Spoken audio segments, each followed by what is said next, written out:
participate. Yeah. Yeah, the more people, the better. We want spicy takes. All right. Spicy takes. Welcome. All right, folks are trickling in. Got 23. Oh man. All right. We got a lot. Hello everyone. We will be starting in a couple minutes. So yeah, would love to hear where everyone's joining from. I'm currently in Providence, Rhode Island. I've got a couple of folks in California. Rue, I think you're in Montreal. Is that right?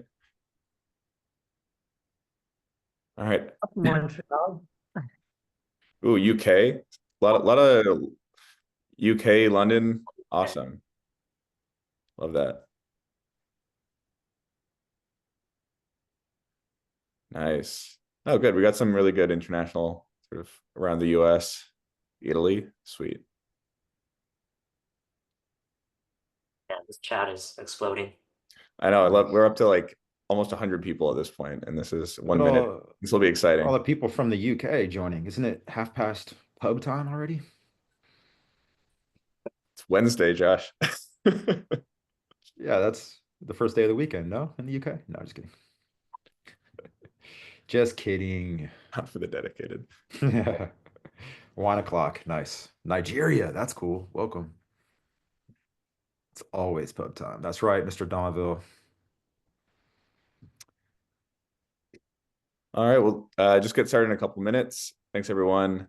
So I guess while we're waiting, is anybody here using an AI SDR at work, or have you tried one out? Would love to hear about some of your experiences. And I should also say we like making our webinars as interactive as possible. So please drop any questions, thoughts, really anything in the chat. And so I will kind of be moderating a discussion of everyone you see here on the screen. So I'll try to incorporate your questions and try to keep this as lively as possible. So welcome, Zaid. All right, I think we're going to be good to go here. So the way that we're just going to run this is as a pretty free-flowing conversation. We'll start off with some intros from our panelists here. Well, our guests here, and then we'll just kick it off.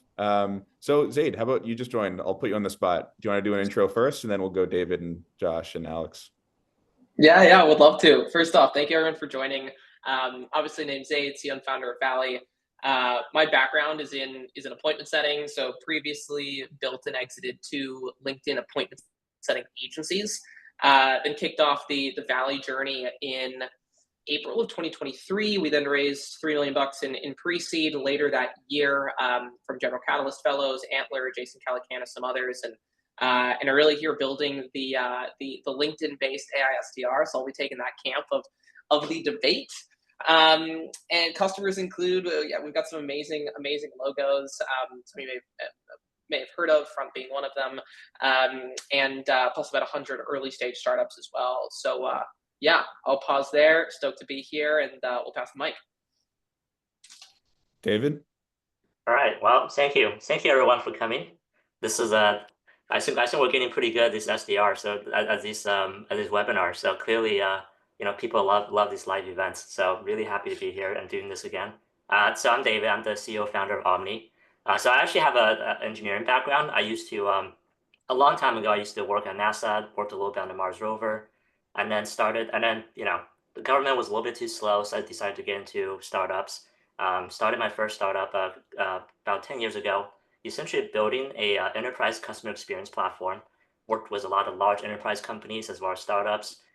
Built that company up to 200 people, raised 60 million in venture capital funding. Still doing super well.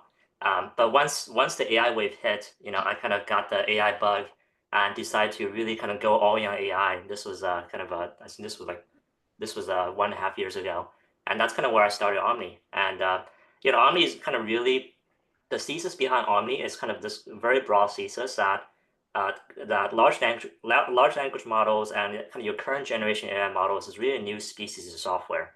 And what it allows you to do is to really just fundamentally transform knowledge work, which is something that you cannot do before, right? So before, computers and software is rule-based, and now it's more probabilistic, and it's got just a lot more impact. So anyway, so far we're doing super well. We just announced our 4 mil seed yesterday, so it's been pretty exciting here. I think there's a lot of really interesting stuff happening in the space. And I think even though both ourselves and Zaid is kind of working, kind of in sort of similar adjacent markets, I think there's a lot of different ways of approaching sales, and obviously a lot of different sales processes. So really excited to have this conversation. Awesome. Josh, how do you go next? Then we'll kick off this debate. Sure. Hey, everyone. Thanks for the time today. Josh Gillespie, just a non-technical human seller since 2008. I was a philosophy major. I was a social worker before I got into tech. And then, Porra, yeah, mano, por que não funciona esse caralho? sorry, Raphael, if you could mute. Some dangers in a webinar that's live, right, with 250 people. But it's awesome to see everyone from all over the world. And yeah, I'm just here to represent the sales side. I've sold every kind of software at this point. I've had every type of sales role. And yeah, I emphasize that I'm non-technical, but still able to make use of AI today. I think it's kind of an overwhelming space, right? With whole new products available. We're re-tinkering and thinking the way that we go about prospecting and doing research and all of this stuff. And there's a lot to take on. So hopefully that can provide some clarity and just, make it seem like the newer world of web applications and software that's available to us is actually easier to use, in my opinion, than the older world. And yeah, fun fact, I've never used Outreach or SalesLoft my entire sales career. So I'm very manual and kind of plodding and preferring to do my sales game the very old-fashioned, slow way, the way that's conducive to me, hopefully, converting at a higher level and learning along the way. And so I've actually been tech averse in the past. So yeah, hopefully that resonates with some of the folks on the line. And then I had the pleasure of working at Pandadoc as employee number 5, grew it to a 1,000-person business over a 10-year career, while I was lucky enough to have Alex as one of my SDRs, who now works for Zaid at Valley. So Alex, you go.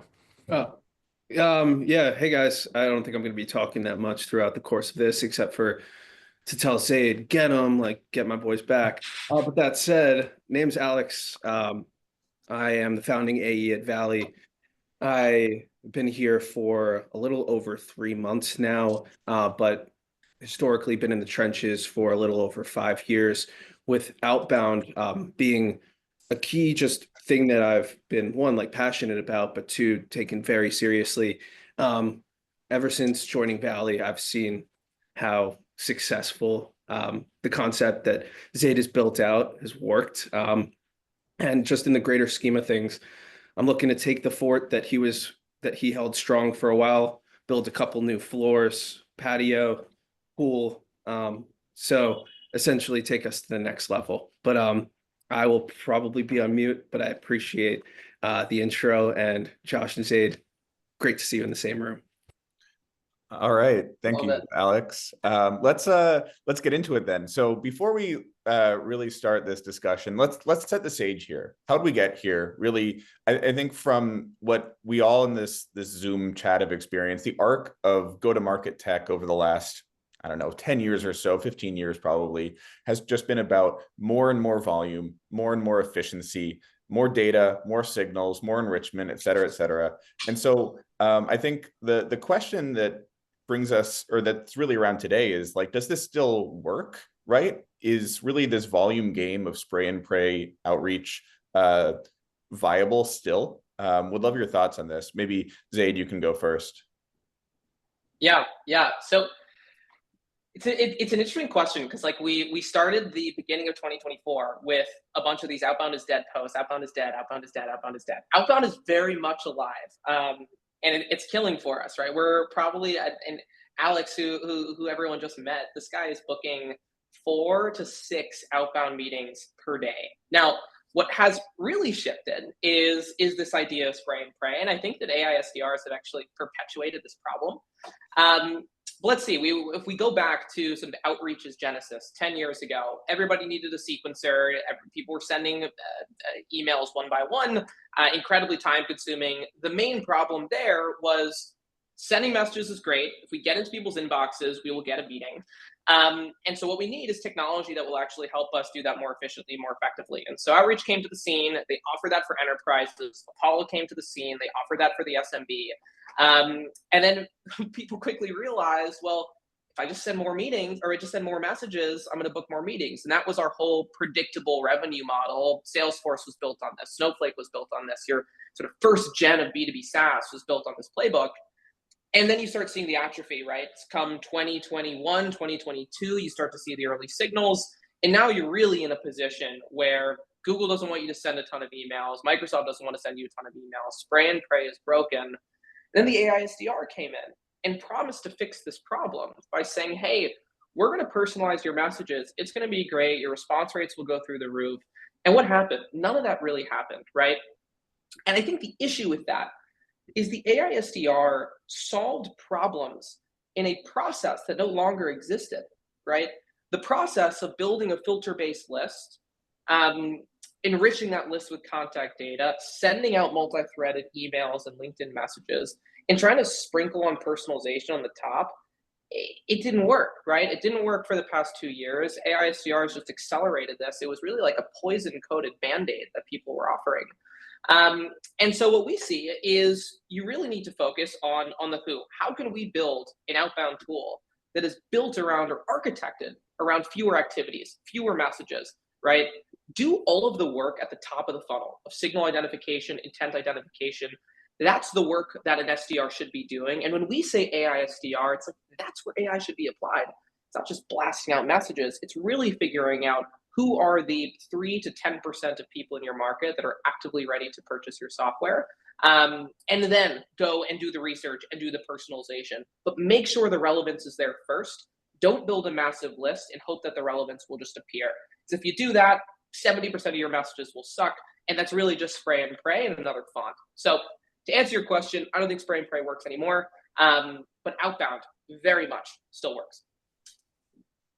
Got it. So it sounds like the volume game might be dead, right? But so we're going to a world of quality over quantity again. Isn't that just perfect for human SDRs once again to kind of bring in relationships, bring in the human touch, since we don't need that volume anymore?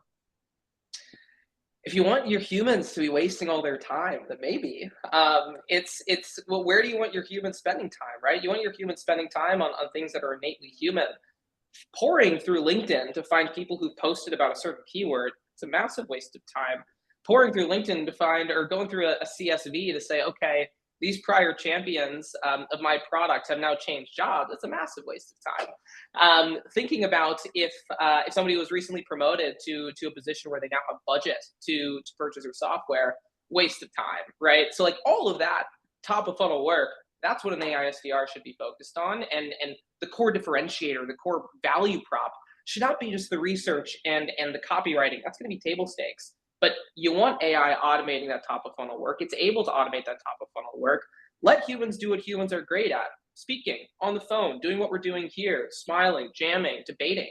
That's what SDRs should be doing. They should be creating content. They should be building brands for their company. They should be bringing people into the aura of the business that they're working with. Then let AI do the rest of segmenting people, figuring out which nets they belong in, and actually getting messages out to them. Yeah, I love that. I mean, unless, I don't know, David or Josh, do you have a counterpoint here? Any thoughts? I mean, I think what would be really helpful for all of us, Zaid, if you have like 5 minutes, would you mind showing us what an AI SDR actually looks like from the inside? Yeah, happy to.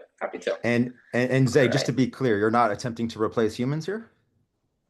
I'm not, right? We're not the We're not the Yeah, hey hire. You're not the hire. guy who run the ads with the AI the AI person. Like. I will guarantee you that you will never see Valley run a "Don't Hire Humans" campaign. We did not name Valley for a really specific reason, right? We're not Ava, we're not Alice. We're a piece of software that I think could really amplify your human team. And one of the things that we'll tell when we're selling into enterprise accounts, it's people are naturally scared, especially SDR leaders or sales leaders. They're like, I don't want to lose my whole team because then I will lose my job, right? So where does Valley fit into that whole ecosystem? Well, the way that I pitch it is this is the most thoughtful investment that you can make into your human team. There's no reason why your SDR cannot have an AI SDR sitting next to them, right? Amplify what they're able to do in a day. Your SDRs don't need to go and find website visitors or perform hours of research on accounts anymore. Spend time crafting the first or second draft of outbound sequences. They can now be focused on much higher leverage tasks. You're telling them, hey, I trust you to do these tasks.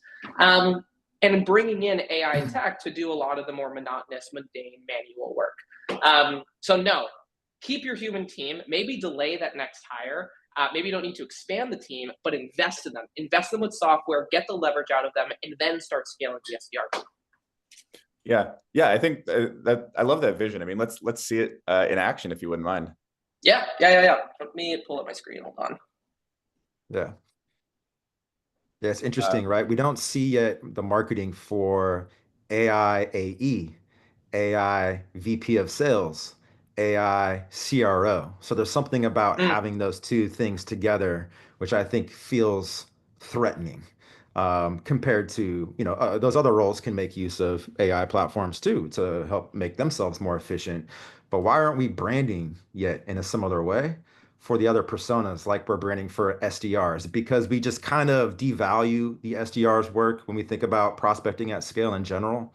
Is that why the marketing exists in this capacity where it doesn't exist in other personas? Do you think I don't think it's devaluing. I think it's a very specific type of work that SDRs are doing that exists in a much more repetitive task-taking role. I think the value is absolutely there, right? Right now, we book around, I would say, about 20 meetings a week with 0 SDRs. We use our own tool. Alex is my one AE. He's taking demos and he's booking these calls. So you have replaced SDRs. So well, we never had them. We never had them. Okay. You never had them in the first place. Got it. Exactly. But no, I don't think it's devaluing the work. Because I think that the work that an SDR does at a larger organization is very valuable, right? It's valuable work, but it is very repetitive. It's very monotonous, and it's work that they could be elevated out of rather than being relegated to something else. Yeah, just if I could add a little bit more of a historical context, it feels like a lot of the SDR humans job over the last 10 years has been a lot of soul-sucking activities, right? Like when we're talking about building lists and enriching contacts and building cadences, if too much of that is on the seller's kind of plate from an operational standpoint, now I'm like less interested maybe in each of the phone calls because I've been staring at such this like array of volume of stuff and trying to segment this in my brain so I can operate faster.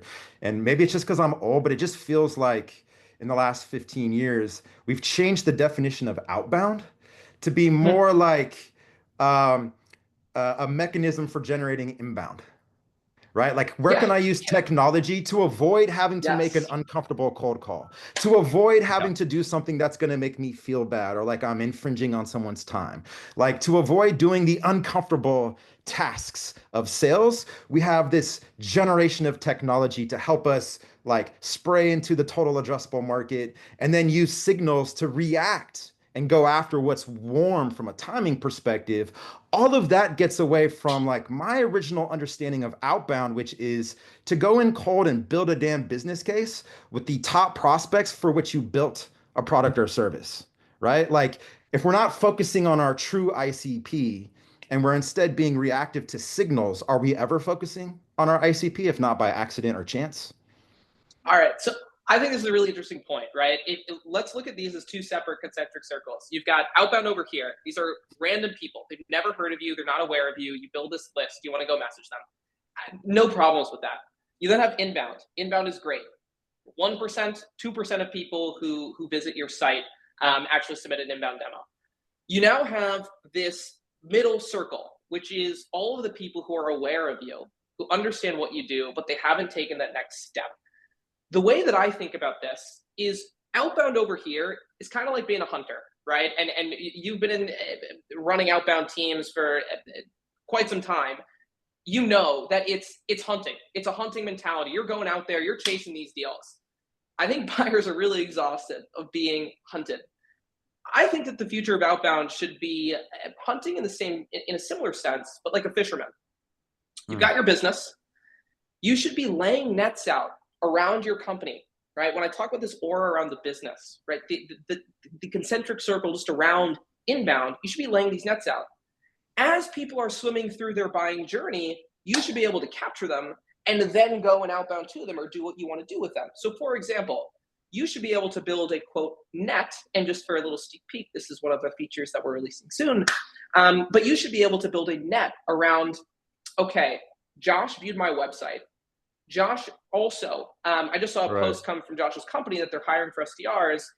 And Josh recently liked Adam Robinson's post about website identification. Maybe not. Maybe you don't like it. But the point being, those three things have told me you swum into a really valuable net, right? You were evaluating something adjacent to Valley. I should be reaching out to you as soon as possible. That's going to be much more valuable than data-driven outbound, right? Like you can, off those data points, this is a warmer lead. The conversion of my outbound attempt is likely to be much higher because A, B, C, and D already occurred before that attempt. So like that's a very scientific way of fishing, to keep with your analogy, which in theory is more efficient, right? If there's a lot of fish in the ocean swimming through the nets, I think I'm just of the mentality that like, I want to go capture a shark and I have a big spear. I need to jump in the water and I need to throw it, right? One spear, one shark. We got a good question in the chat from Brian, who asked a question kind of related to this. A lot of folks are worried about AI SDRs just burning through data, right? This idea of, hey, I just upload my TAM and it's going to just blast everyone with emails, with LinkedIn, whatever. Yeah. And then you can't really just afford to, you get one shot at goal, essentially, with all these. Yeah. So this is going to be an interesting segue, I think, to Zaid, because right now, this is what I see. People want to use AI to like replace their SEP or do the same type of spray and pray, but have better results somehow. Yeah. Right. Yeah.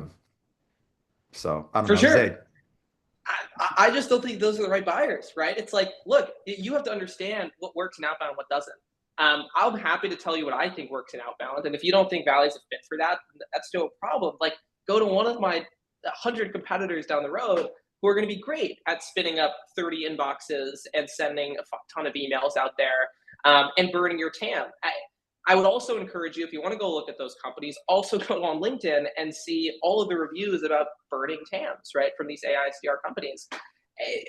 It really comes down to, if you have a deeply held conviction that sending 300,000 emails that are lightly personalized is going to work, cool. Like, I'm not going to change your mind. But if you have an idea of, look, I want to play this net game, right? I want to find people who are in a buying journey or an adjacent buying journey and pull them in to the orbit around my company, that's going to be where Valley is going to be very helpful. And we're just starting to track down this path, right? And I'm going to say, full transparency, up until the past, I would say maybe 2 or 3 months ago, we were upload a list, try to personalize and send messages out, but we saw that didn't work. We introduced our website intent feature. That's been an incredible game changer for us to actually get people into the funnel. And now we're extending what those signal capabilities are. Right. David, anything to add? That's it. I mean, based on everything you're saying, I mean, really, I think there are different species of AI SDRs, right? And it's not like a specific type of product. It's more like a spectrum of how much cold outbound do you want to do versus how much you want to do kind of more warm outbound. So I think what you're talking about is kind of on the other side of the spectrum, where it's kind of inbound led outbound. But I think everybody just kind of grouped like all these AI SDR companies together, essentially. So I'm curious then, like, from your experience, David, kind of building Omni, and you talk a little bit about what Omni does, but what do you think is the best way for really humans and AI, humans and machines, to work together effectively, kind of along the lines of what Zaid was talking about with Valley? Yeah, I mean, I think we're very philosophically aligned, right? And I could actually totally see why most kind of sales AI companies go the AI SDR route. I actually think like the kind of the pure AI SDR route, right? As you actually mentioned, that's kind of how you guys started at the beginning. I actually think that play used to work, right? Maybe even as recent as like a year ago used to work, right? But I think that the difference is the people, there's two types of companies. There's company that's really looking ahead at where the world's going in 10 years, and there's company that's kind of reacting to what's happening right now, right? And a company that's looking ahead to where the world's going in 10 years, they could see the writing on the wall. Maybe they still do the AI SDR play, which is that, just kind of basically do as much technical outbound as possible to kind of increase your volume. That is a pretty good revenue source, and it does work. Because there are a lot of companies out there with a pretty large TAM that that will probably take a while to get through. So that does work to some extent, right? But I think now, I think this year like something kind of clicked, and the amount of negative press I see about AI SDRs, like it kind of started towards the end of last year, but like this year just like completely just like blown up. And I think and I think that play is more or less over at this point. So yeah, so really awesome that you guys are actually quite aligned, and you basically saw the same thing on your side, and seems like you guys kind of did that. There's an update like 3 months ago, like at the beginning. Yes. Yeah. So Zaid, let's see it. I mean, let's chat through it. I know we've been teasing the demo for a little Sure, bit. sure. I do have a question.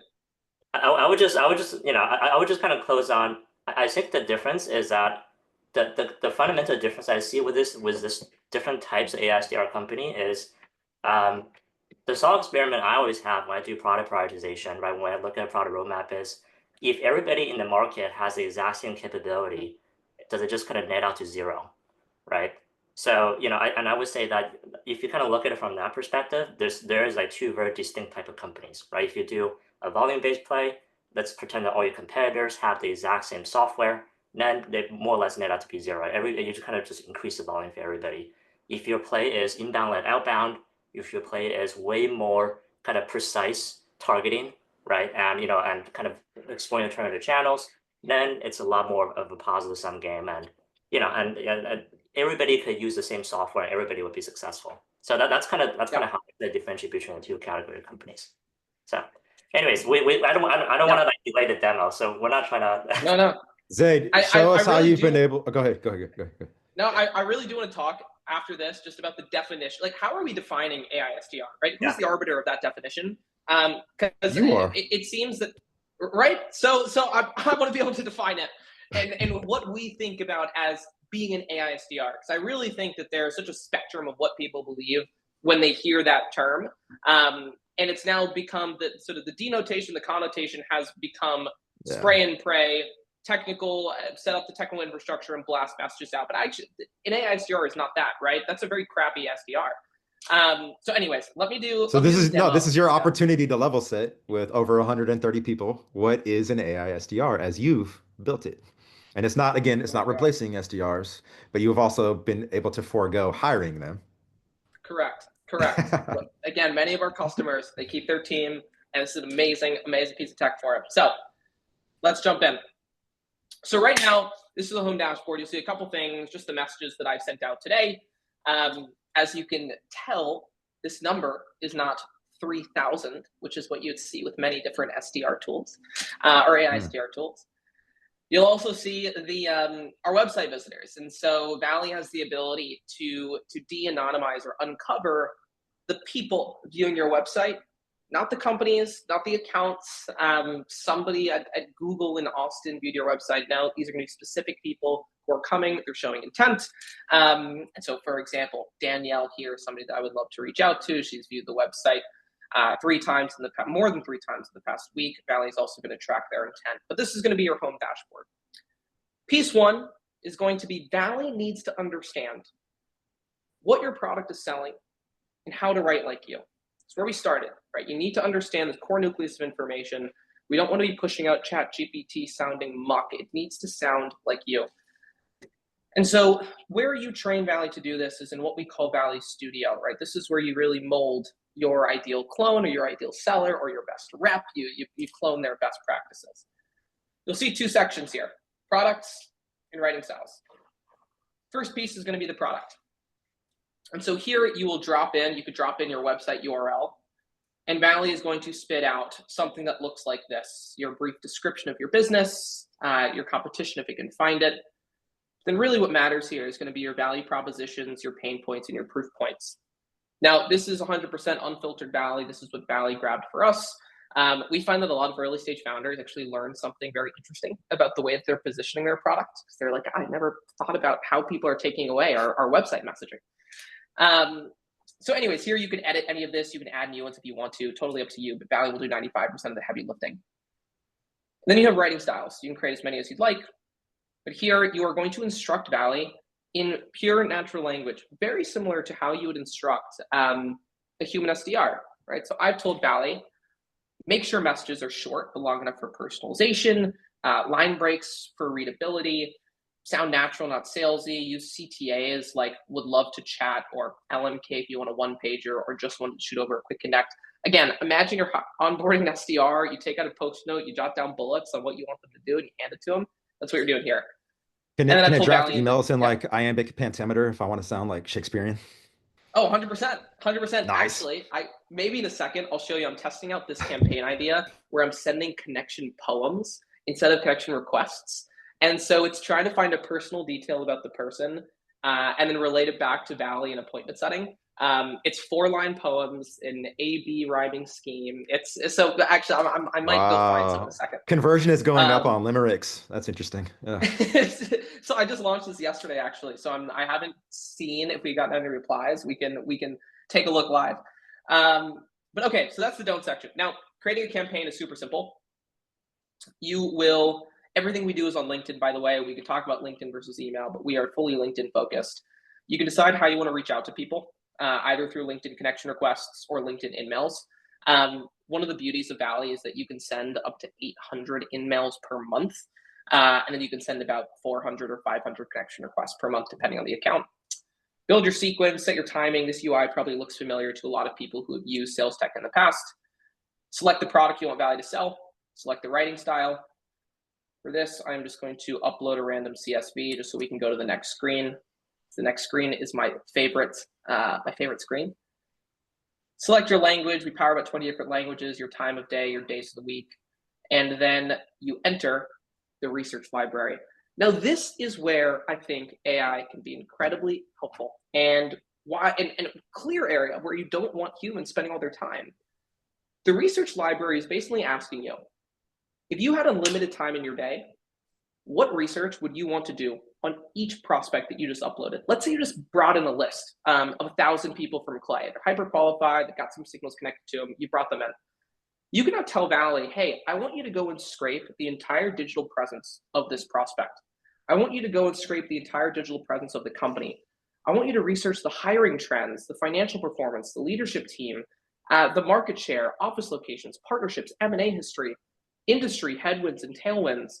But my favorite is, Valley, I want you to go and research the recent news about the person in the company, the press releases, if any, and then blogs and newsletters. With the blogs and newsletters node, Valley is going to go and look for, obviously, blogs that may have been mentioned in or written, newsletters that may have been mentioned or written, but it'll also look for YouTube videos and pull quotes from those videos. It will go and look at podcasts, pull quotes from those podcasts, and relate it back to why you're reaching out. It's incredibly personal, fantastic, fantastic piece of the product. From there, you click create, and Valley starts drafting messages. This is where it starts triangulating the prospect info that it was able to find, the writing style data, in your product data, and crafts messages. And when I say that this is really elevating reps, it's because all of this work is happening in the background. And every morning they log in at 8 a.m., they go to their approval screen, and they see these messages drafted for them. So like here, I've got this one from today. Valley has drafted this reply. Let's see what it is. So I sent this message, or Valley sent this message 27 days ago. Valley then replied for me.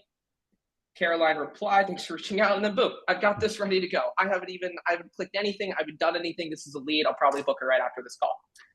Well, let's look at some of the outreach messaging.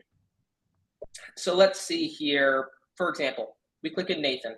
Valley's done all this work for me. All I need to do is approve the message. But Valley says, hey, Nathan, saw project packs, sold out 5+ stores in 3 days after launching in New York. Congrats. As you scale, Valley can have automate outreach so your team can focus on meeting demand, not chasing leads, interested in a quick chat with Zaid. It's personal, it's relevant, it's really well researched. It sounds like me, and I also spent 0 minutes and 0 seconds putting this together. The final piece I'll mention is that Valley is also going to give you a consolidated one-pager of all of the research that it conducted on Nathan. This is a single pane of glass. It is liquid gold for your reps. Valley is going to give an overview of the person. It's going to go and give you their entire biographical information, which you can see here, current role overview, key responsibilities, key insights. If it can find fundraising history on the business or competitor analysis, you'll see it'll mention all of his competitors, recent social media activity, with content and insights, so you can actually see where Valley is getting this personalization from. And let's see, what else do we get here? Yeah, tons of social activity actually in this one. That's been fantastic. Then a company summary. And then lastly, Valley's going to score leads as well for ICP fit, problem intensity, how relevant they are, their perceived likelihood to respond, and then a composite score, which is an overall. So I'll pause. Actually, the last thing I'll say is proof's in the pudding. Everybody's struggling with these 1% response rates. We want to improve them. You can take a look at my dashboard. I've got a 38% response rate here, 18%, 15%, 19%, 33%, 16, 23. It goes on and on. So anyways, that was my super quick demo. Happy to answer any questions, but hopefully that was useful to see the inner workings of how we've architected our AI SDR. And obviously our roadmap is very much focused on signal. So instead of building lists outside of Valley, you want to be able to build lists inside of Valley that connect back to key signals. Zaid, that's can I ask a question, go, sorry, guys? go ahead, Sam.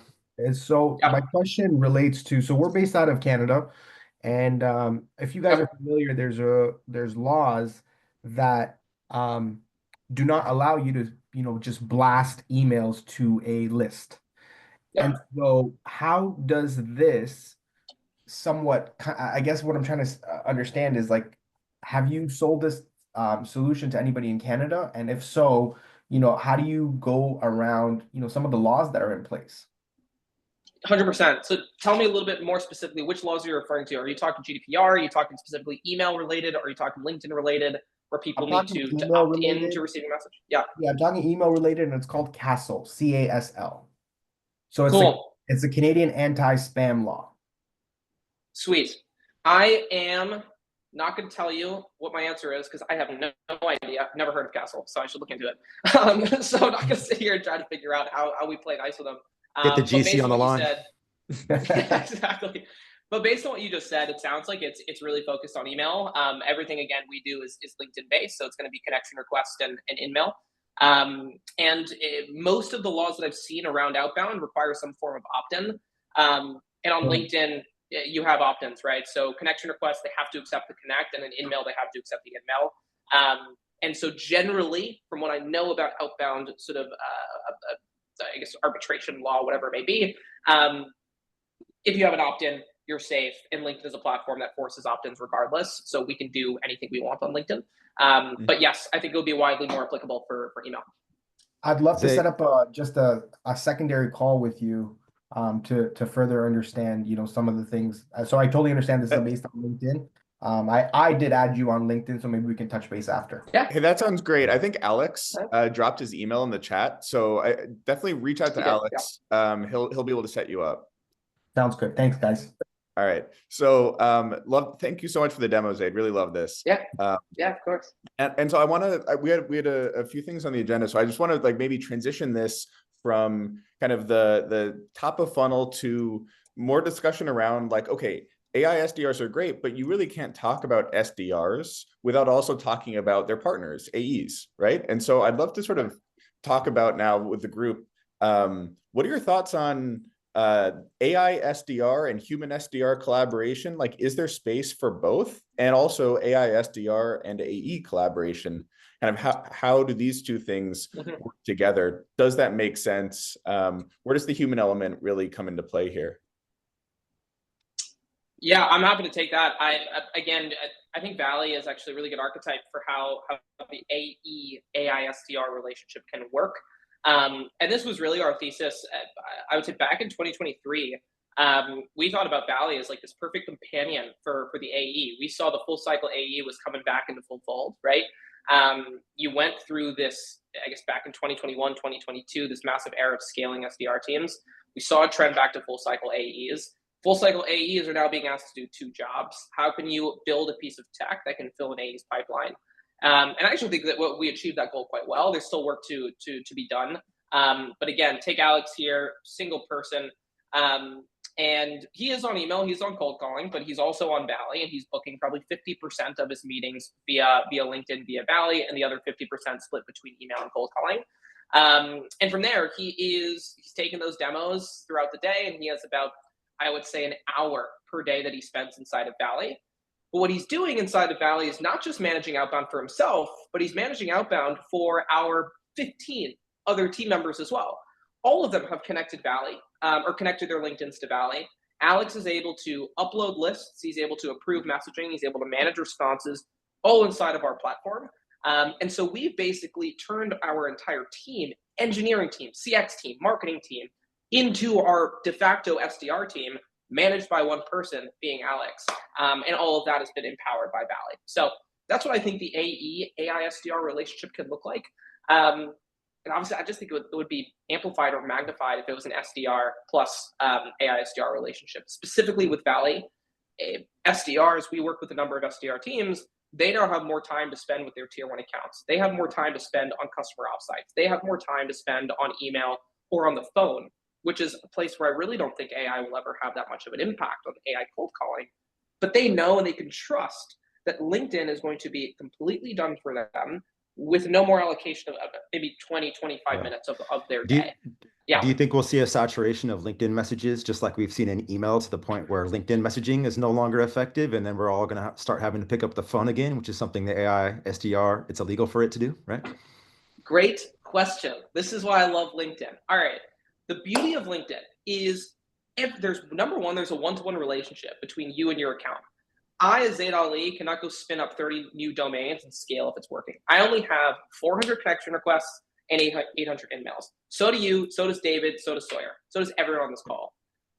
So what that means is that if something is working or you want to scale on LinkedIn, the only two gears or levers you have to do so is improve the relevance of who you're targeting or improve the relevance of the messaging going out. You can't scale it, right? So if you want to improve your efficacy on LinkedIn, you have to improve your acceptance rate and your response rate. And that comes from who and that comes from what.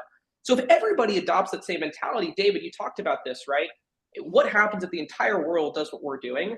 I think LinkedIn, that compounds in a beautiful way where everybody's being more thoughtful about what they're doing versus email where you have a 0.5% response rate. You can just say, fuck it, go buy some more domains and call it a day. Yeah. So where this sort of makes me think, right, is this is really great for that kind of LinkedIn approach. That's one channel, right? And I know that, Josh, you've had a lot of success in your career going multi-channel and really multi-threading as well into different leadership roles, decision makers, and buying committees in the enterprise. Like, talk about that experience a little bit and kind of show how you've been sort of being strategic, being value focused in that kind of outbound, and how it maybe contrasts a little bit with the more signal-based approach that Zaid's been talking about. Yeah, I worry about the future of big deals getting done. I worry about a future where we lose to no decision in increasingly ways. And I think about why that is. And it's because of, like you started off the call saying, that trigger line, is outbound dead, right? People were talking about this a couple years ago. No, outbound's not dead, but our outbound salesmanship and our acumen to convert on cold outbound is dead. Because I think in the last, again, 10 to 15 years, we've created this whole space of technology to, again, like blast out into the TAM and then help us be reactive based on like, they came to the website a few times, they downloaded a white paper here, whatever the case may be, like signaling to me which ones are warmer. And then I focus on those. And like there needs to be a bifurcation, right, of closing responsibilities and prospecting duties, because one deal now, like to get to a big $100,000 deal, even or bigger, requires something like 20 stakeholders that need to be convinced, any one of whom could blow up your deal. And it's a lot of work. It's a lot of little tasks and like art of selling 20 individuals, right, to get a group purchasing decision done. And I think it's just scary in that it seems like the salesmanship has gone down a lot the last 10 years, where now everyone's hoping that AI will still do the harder tasks when it comes to prospecting, and we can still be reactive to it telling us where to focus instead of just focusing on our top named accounts, our top key accounts, our top targets for which we built a damn thing. And so for me, it still gets a little bit away from the directness of it, even though Zaid, if I show in a few minutes here, kind of what we've built with Omni, there's similar applications in operation, but just a slight difference in philosophy and how we force our users to operate at the account-based level to start. Yeah. So Josh, this is a really good kind of point here, because this is, as I've been watching a lot of the discussion in the chat and the awesome tools that Zaid's been showing us, and obviously I'm biased here, kind of being, you know, very staunchly team human with Omni, but my thought is like the signal-based approach is great, right? You set these nets, but the thing about net fishing is it's reactive, right? You're waiting for people to come to you. You have no way of saying, hey, I know my solution is going to be awesome for, you know, X company, right? And I'm going to go after them. And so how do you do that nowadays as an SDR? Like, can an AI SDR like you're describing help you? I don't know. I mean, David, I'm really curious, like how you've been thinking about Omni. Josh, I know that you've got a demo prepared as well. Yeah, I mean, maybe kind of the one quick thing I would say is I think they are very different. There are multiple ways to run your sales motion, right? And I think you just really need to understand exactly what you're trying to sell, exactly what your offer is. But I think the commonality between, you know, we have kind of our take for what sales should look like for our customers, right? Zay has his take for what sales should look like for Valley's customer. But I think the commonality is it doesn't matter how much AI you sprinkle on top of it. Ultimately, it's really about this return to rigor, right? And ultimately, as a buyer of these tools, you got to know that they're really just tools, right? And they're there to kind of help you sort of really kind of press on sort of the point of highest leverage, you know, in your organization, right? So, you know, kind of what we really try to focus on is we really just try to use AI as a soft companion, right? As a brainstorming companion. So we really deep dive into that. And we're sort of channel agnostic. We don't really care if you use LinkedIn or email or webinar or like conferences or whatever it is, right? So we really just try to do, you know, our superpower is we really are using AI to basically help you learn as much about your company as prospect as possible. And we allow you to interact and chat with the AI to kind of ask it questions. So as the deal goes through the pipeline, right, you could always have a companion there to help you to kind of see it through, right, to help you write the proposal, to help you kind of write sort of the objections and whatnot. So that's where we really try to be 10x at, right? I think there's just so many of these different approaches to really think through, and and a lot of it just about like how big is your TAM, what does a go-to-market motion actually look like? Do you get a lot of inbound, right? And I think that you kind of need to just map all these kind of properties out, and you could really easily slot in different tools. So don't just see AI as sort of this general category. It's really a lot of subcategories, and you just need to be very rigorous with how you make your buying decisions. So yeah. With that, I'll hand over to Josh for for his part. Oh, and I see a poll just popped up, so everyone be sure to answer that. Yeah, I think for me, like my beliefs are rooted in experience of been in sales for 20 years. All of the biggest deals, the best deals I've ever seen, the ones that also grow and grow and grow in perpetuity, start with a human SDR, is my experience. Calling cold a company or contact that's in their ICP and explaining to them very eloquently a problem that's big that they didn't know they had.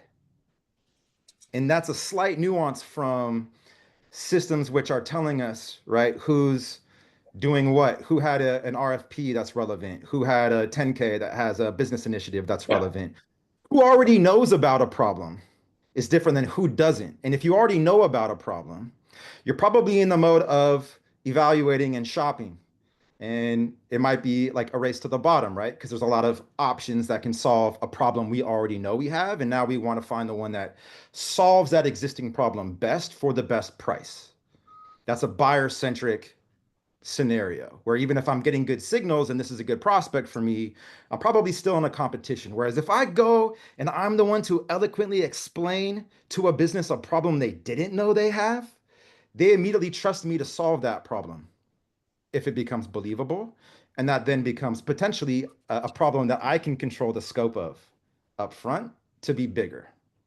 So I just want to start on that nuance because I think that speaks to the demo that I'm about to show. Hey, and by the Josh, way, before you go into your yeah. demo, I've been raising my hand and was Oh, told I sorry, should just Elliot. I jump apologize. in. Yeah. That's Go okay, ahead, man. Josh. Jump on in. Good. What you said is excellent. You know, educating people that they don't have a problem is right. In fact, you're gaining their trust. So you already served them without you having them become a customer for your intention. which is providing you with your service or your product. I had one specific question for Zaid. Been impressed with you and sharing your journey along the way. Originally learned about you from Jeff Becker at Antler. My question to you is, regardless of LinkedIn not enforcing their professional policies of not allowing people, it's a violation of their rules and they do not police scraping, automation, and the like. Have you done your due diligence to make sure that Valley will never cross that line that you don't want it to cross? Because if any time LinkedIn actually starts doing what they say they're supposed to do, which is protecting us users, you don't want to be, the one company that they, have stand out. I'd love to hear your answer. 100%. I always start off this answer with saying that we are the only LinkedIn automation company that offers a 5x money back guarantee on your account safety or anything regarding restrictions or bans or whatever. No other linked automation tool will make that claim. Number one, just how we built it, and the way that we connect with LinkedIn. Two is we will never let a customer go beyond their LinkedIn's limits on what you're allowed to send on that platform. And three, if you think about where LinkedIn is, sort of their philosophy, their thesis, LinkedIn as a company was built on this mantra of members first, members first, members first, members first. Everything they did was about members first. You think about the ground truth that we're coming from today, right? We're not coming from ground truth where everybody's sending handwritten letters to one another asking them to buy their thing, right? We're coming from ground truth where people are using really crappy automation tools and sending things like, hi, first name, I saw you work at company name, come buy my thing because we align with industry name. And it's a really terrible inbox experience. Everybody's seen it, everybody's faced it. When a LinkedIn member receives a Valley generated message and it says, hey, I saw your podcast. Here's the quote that really resonated with me. It made me realize 1, 2, and 3 about why I wanted to reach out with you specifically. Let me know if you're open to a chat sometime. That is an infinitely better experience for the member, right? So when I think about LinkedIn and how they want to go about both preserving Sales Navigator revenue, because people need automation if they want to go sell that product, which they do, but also preserving the member experience, they'd be looking at tools like us to say, well, people really like receiving these messages. If it's relevant and if Valley can continue to compound progress towards their goal, the messages our members receive will be relevant, personal, and something they want to respond to, versus the ground truth today, which is what a bunch of muck these other tools are sending out is. So hopefully that helps answer the question about short-term, what we offer people in terms of security, and long-term, why we think our thesis is actually quite well aligned with what LinkedIn wants. Cool. Thank you for that. It does, Hey, but it doesn't. Sorry, we've only got 7 minutes left. We got to move on.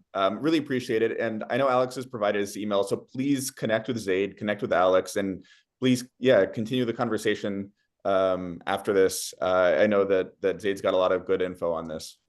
Yeah. It's scary, right? If we connect LinkedIn and get blocked from LinkedIn, nobody wants that. So it's definitely a valid question. And it sounds like Zaid and Omni and others that connect with LinkedIn are on top of that, as well as kind of, the paradigm with aligning with their philosophy, right? To make sure if things change, if their algorithm change, if their security protocols change, that you can trust some companies like Valley, especially, to be on top of it. So it's a good question, Elliot. In the interest of time, I'll try to be super fast here. So, Omni, here we are. Similar to how Zaid started the Valley demo, we allow you to train the model, right? And it's important to note, like when you see a lot of prompts sharing on LinkedIn, right? Hey, I came up with this 3-paragraph prompt to ChatGPT, leave a comment and I'll send it to you. That's an attempt, right? To get like ChatGPT to get to know you, but it's not really doing that great a job, like gathering a whole lot of context about you, what you are, your value props, your differentiation, right? Who you are and what you sell and why that's great. And so that's the first step to making use of our platform as well, where, you can fine tune the model, but just like Zaid showed, all we require is that you come in here, add the website of your company, and now Omni will start researching you first. And Zaid also made an interesting point, right? Like what product marketers, our own in-house people say about us might actually be enlightening when you review this first, because sometimes, sales and marketing, don't mean to step on any toes, but one side tends to overpromise and the other side's trying to overdeliver. And we got to meet those two things in the middle. So similarly, we can help you fine tune the model too. So if you like think anything's off or inaccurate or an oversell, you can come correct it. But in general, yeah, Omni is really good at understanding who you are just by you plugging in your website, understanding who your buyer personas are, what your product offerings are, who your likely competitors are, and if you have any public customer stories or case studies, what those are, right? Because we're all in the world of storytelling, not just like data finding. So that's the first step. Step one, add your website. Who are you? Step two, let's go run some accounts.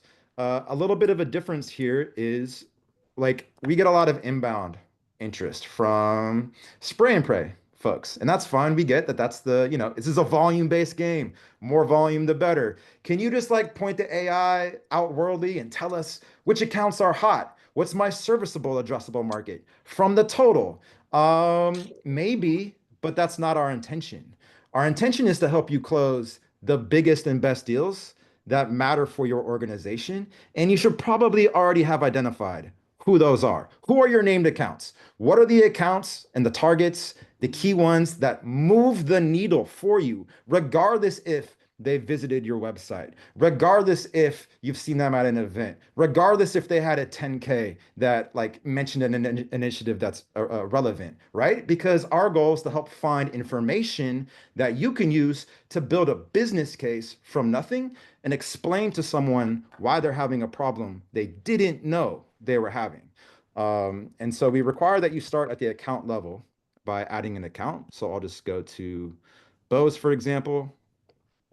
And similarly, this is like your one page, right, of account research. There's a lot to look at because, again, we are aggregating a lot of information for you. So you do have to research the research. It's not going to do everything for you. You still have to look at it, intuit what it's saying to you, see if it makes sense, and then think about how to strategize, how to use this information in your sales game, in your playbook, right? So don't assume AI is this magical thing that's going to do your job for you. It can do tasks, right? Like that was a big differentiator for me as an AE, is doing my own research every night after call hours, looking on LinkedIn, looking on socials, looking on Glassdoor company pages for employee sentiment, right? That's kind of an interesting place to look where you can find a lot of pains that people are talking about. Hitting up ex-employees that recently left. Sometimes they can hold the gold. So still run your strategic playbook, but how can AI help me save time? So whenever we run an account, we're looking for correlations between pains and initiatives in this account and looking how they can correlate to you and your value proposition for what you're selling. So for every single account, there's about 20 of these that will populate. We call them AI strategies, but they're really just opportunities that track back to specific articles that we found. This one was from February 2025, pretty recent, right? So if I'm thinking about what do I say to Bose if I want to sell a research AI solution to Bose, well, cool. Bose needs to build data-driven cross-channel strategies and synthesize market insights for product launches.